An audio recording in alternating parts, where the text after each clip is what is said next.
अरे माँ जी, जल्दी चलिए, देखिए आपके घर के बाहर एम्बुलेंस आई है।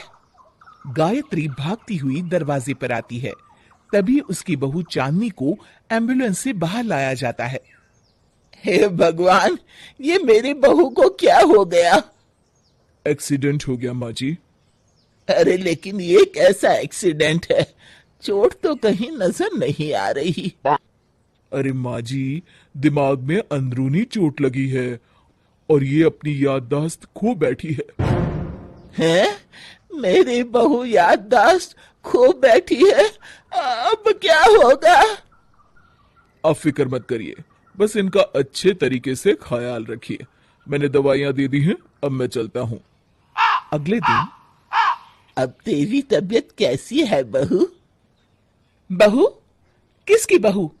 हम भैरवगढ़ की ठाकुर विक्रम सिंह की बेटी रूपवती हैं। हम एक राजकुमारी हैं और तुम हमारी दासी हो बुढ़िया। अरे बेटा विशाल, बहू कैसी बह की बातें कर रही है।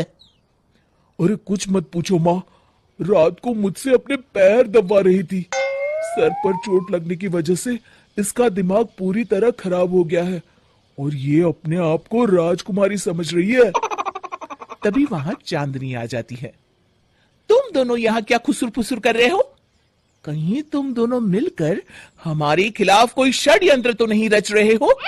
हम तुम्हारा सर तलवार से उड़वा देंगे, समझे?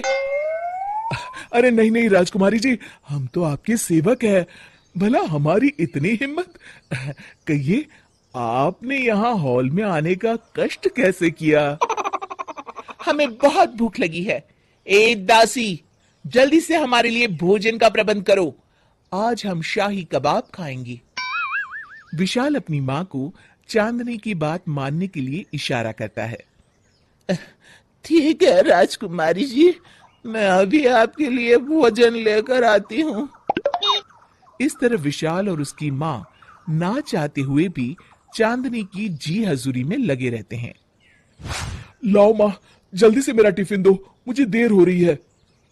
अरे ठहर जा, जरा दम तो लेने दे मुझे। सारे घर का काम मुझे अकेली को करना पड़ता है।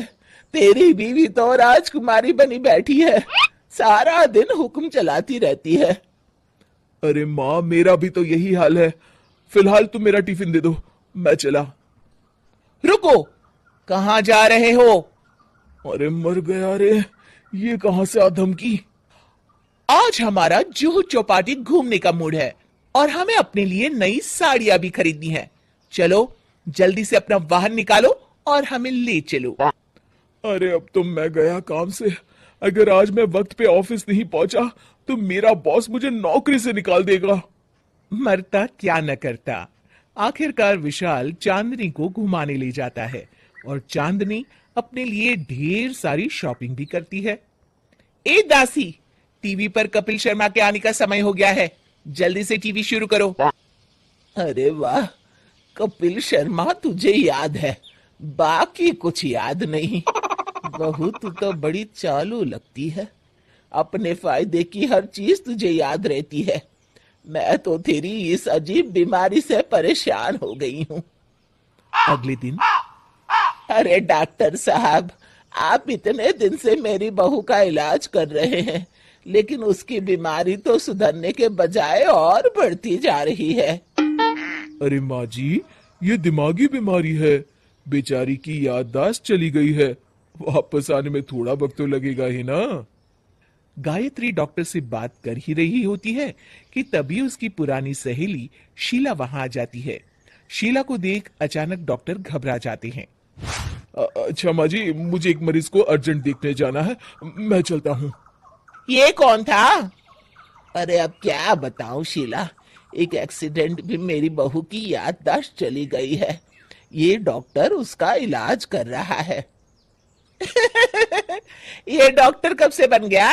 अरे ये तो चमन पान वाले का लड़का है, सारा दिन नौटंकी करता रहता है। अच्छा तो ये बात है, अब मैं समझी। मेरी बहू और ये पान वाले का लड़का दोनों मिलकर मुझे बेवकूफ बना रहे थे। चल तू मेरे साथ। गायत्री शीला को एक बड़ा सा डंडा हाथ में देकर अपनी बहू चांदनी के कमरे में ले जाती है। बहू, ये मेरी सहेली है, एक डॉक्टर है। इसने तेरे जैसे न जाने कितनों का इलाज 2 मिनट में कर दिया है। इसका कहना है कि सर पर जहां चोट लगी हो, अगर उसी जगह दोबारा किसी बड़े डंडे से जोर से मारा जाए तो मरीज की याददाश्त वापस आ जाती है। देख, हम डंडा भी लाए हैं। अपनी सास की बातें सुनकर और हाथ में बड़ा डंडा देख चांदनी घबरा जाती है। अरे बाप रे, मैं तो फंस गई। इस डंडे की एक बार की वार से ही मैं तो चारों खाने चित हो जाऊंगी। अब क्या करूं, क्या करूं, क्या करूं? लेकिन गायत्री, डंडा सर पर ठीक उसी जगह लगना चाहिए जहां चोट लगी है।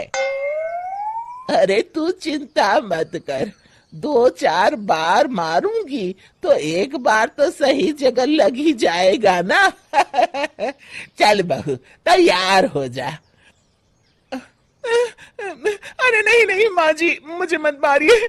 दरअसल घर के काम करने से बचने के लिए मैंने ये सब नाटक किया था। मुझे माफ कर दीजिए, मैं कान पकड़ती हूँ। दोबारा ऐसी गलती कभी नहीं करूंगी।